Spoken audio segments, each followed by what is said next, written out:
is good, YouTube? Quinn Wade Basketball Analysis coming to you with a quick video. I wanted to let you guys know I got some new merchandise available, not just t-shirt anymore. I got different type of t-shirt, different type of shirts and logos that you can purchase on my spread shirt, and also hoodies now. We have expanded and added more to the channel and more merchandise for the brand. Thanks for supporting. It will be in the description and the links will be in the comment section below. Thanks for helping me and supporting the movement. Quinn Wade Basketball Analysis. I'm going to check out the video. What's good, YouTube? Quinn Wade Basketball Analysis coming to y'all with another video. We're going to talk about the Cleveland Cavaliers. No LeBron, no Kyrie, but they moving in a different direction. They still got Kevin Love, who is still an all-star caliber player when healthy. And he hasn't been healthy for a while, and I think he's the best player on this team. But he's going to be in the talks of trades all season as they can get another asset for him. I always told you guys, once he got that contract extension, it made him an asset because they can move him. If he plays well, he has value, and if he plays a little bit okay, he still can be that third or fourth option on a good team or a great team, and he can be honestly that missing piece because he still is a great rebounder. He still is a great passer. He still can knock down mid-range. He still can post up. He still can shoot threes, and he's been banged up. Like Kevin Love has had the worst luck. And there's a lot of players in that category, but he is one of them. And he has fought back through all of them, and he's still committed to playing on his Cleveland team. He hasn't asked for a trade. He's ready for training camp, it seems. And hopefully this is just just a great season for him because I know Kevin Love, and I'm happy that he hasn't quit, and I'm happy that he's still going. But, you know, for him to go through so much, and even in the playoffs, he went through injuries, and he did win his title, and he the only person really left from that Cleveland championship team. And for him to continue to suit up and still be an all-star caliber player when healthy, you got to give him credit for trying to stick it out in Cleveland and even signing that extension in the first place to stay and not trying to force his way out now. But what I will say, and the reason why I brought up Kevin Love first is they need a player like Kevin Love. Like when you look at their best players and the players that they're going to utilize the most, they need a forward that can space out the floor. They need somebody that can catch and shoot. And Kevin Love can do those things. You might be paying a lot of money for him to do it, but he also do other things that like rebounding and passing. And I think that they need a guy like him, and he's going to be able to bring it to him as much as he can. Even if he does stay on his roster another year, I don't really think it's bad or good or terrible for him because he's going to get a chance to play. He's going to get a chance to see what he can really do and what he can't do on the NBA court. And at the end of the day, it seems like he's cool with being in Cleveland for right now. He's already an all-star, all NBA. He already done won a championship. So now it's just about, you know, picking up to where you left off from and trying to have a better season than he had last year, which wasn't a good one. But just getting back to the same routine and getting your body back ready to bang for another season, it's just good to see from Kevin Love. So I got respect for him. I know him, and I'm just happy that he's still playing. I'm happy he's still going through all the mental problems and physical problems. He's still grinding.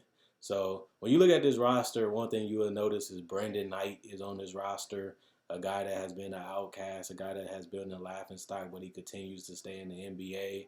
Another thing that you see is Matthew Dellavedova. A lot of people don't remember that he's in the NBA. A lot of people don't even know that he's 29 years old. And a lot of people don't know that he still is a quality player at this point that can play defense and add some type of floor spacing. I am a guy that likes some Jordan Clarkson. He's a guy that's 27 years old that likes to get up and down. He's a guy that can really be a spark plug, can really score, can get to the paint. And he's just a good energy guy, a guy that really wants to compete. And you got to like those type of guys, especially on a young team. Marquise Chris is a guy that they're trying out. I don't know if he's going to stay on this roster. I don't know what they're going to do with him, but you got to look out for him and see what he's going to be doing for this team and if he's not going to be on the team. Larry Nance is another guy that I like, being able to rebound, protect the paint.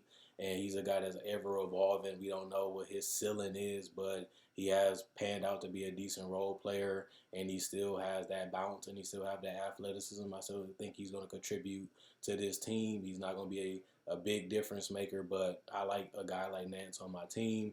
You look at Kevin Porter Jr., a big mystery, a guy that has a lot of upside and a lot of potential.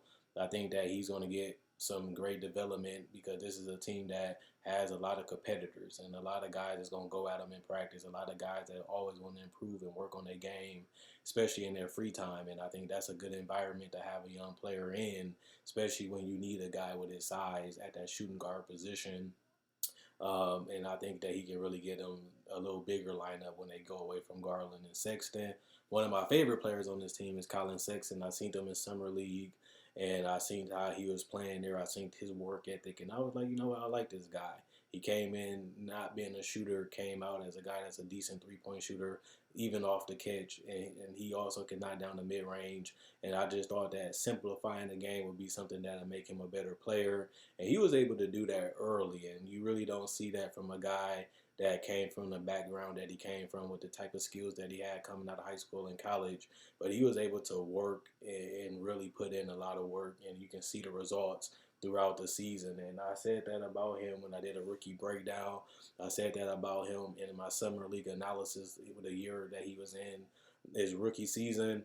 And he has really been better than what a lot of us thought. I didn't even see him doing as well as he did in summer league and in the regular season. And that just shows you if you put in the work, you cut out the parties, and you cut out all the distractions, and you just focus on your craft, you can really achieve and be whatever you feel like you can be and become whatever you feel like you want to become because you know the work you're putting in and you're seeing the results when you're going out there playing in practice and you playing on the court. And if you continue to put in the work, good things will happen for you. And he has blown away my expectations as a rookie, but he also blew my expectations coming out the draft because I didn't expect a rapid growth going into the season and going into summer league. And he was able to defy both of those things. And I think that a lot of people sleep on a guy like Collin Sexton because he ain't the passer, he ain't the playmaker, he ain't the finisher that you want him to be. But he's a guy that I believe could get wherever he wants because of his work habits. And that's one thing I really love about him. And he, like I said, he proved me wrong his whole season, and I was just happy to see the results. But he is a guy that's still raw. He still is not a pass first guy.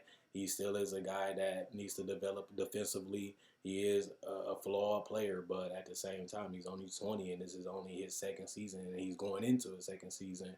And I'm looking forward to seeing how his career goes. But for him to be a guy that's 6'2", is going to be difficult for him to guard other shooting guards because a lot of them is 6'5" or higher or very athletic or they very built with their body, and him adding some weight also at 190 is pretty impressive, but he's still going to have some struggles if they're going to play him at that 2 position because a lot of guards are just way more bigger and he just had a disadvantage athletically, physically, in height. So I wonder what they're going to do with him, and that's why I brought up Kevin Porter Jr. first.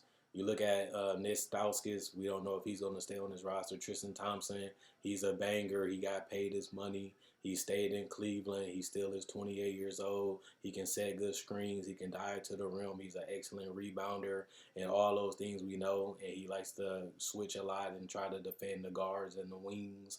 And he has a lot of effort on that end of the floor too. So Tristan Thompson, a guy that a lot of people don't care about anymore because Cleveland isn't relevant, but a guy that still can play and contribute to winning.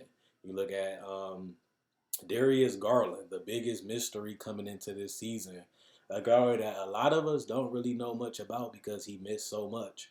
And a guy that has a lot of people vouching for him and a lot of people questioning him, which is right because we don't really know what he can do and we don't really know what he's going to be because he is a rookie and he didn't really play in summer league. He didn't play in college. And now we're going to see what he's really made of. Now we're going to see what all the hype is about because he was a top 5 pick and a guy that a lot of people felt was going to go a little lower to another team. But Cleveland felt like he was the guy.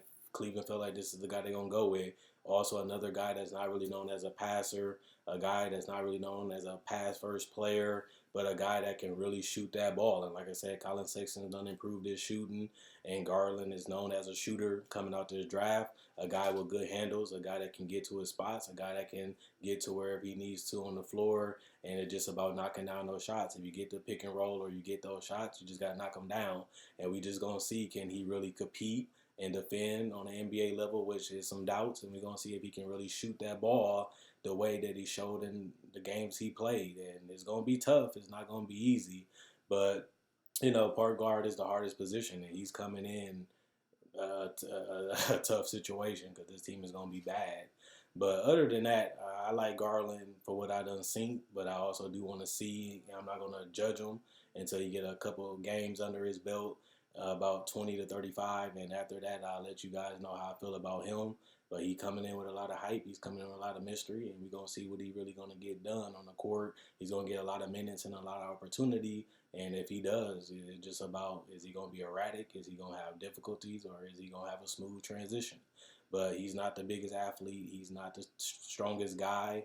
And with all those doubts, we just gotta see what he's gonna do this season.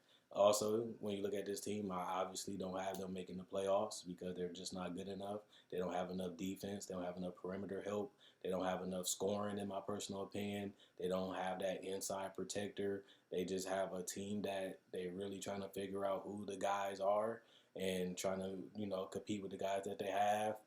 And they will be competing for another top 5 draft pick because they don't have enough to really compete on the NBA level right now. So it sounds crazy, but that's reality for this Cleveland team. They got a lot of players I want to see though. I really want to see what are these players going to do, how they're going to play in their role, and can they outshine our expectations. So I'm not going to hate on them. Not going to bash them. They went through a championship phase. They was able to capture one. They was able to compete for a long time, and what comes up must come down.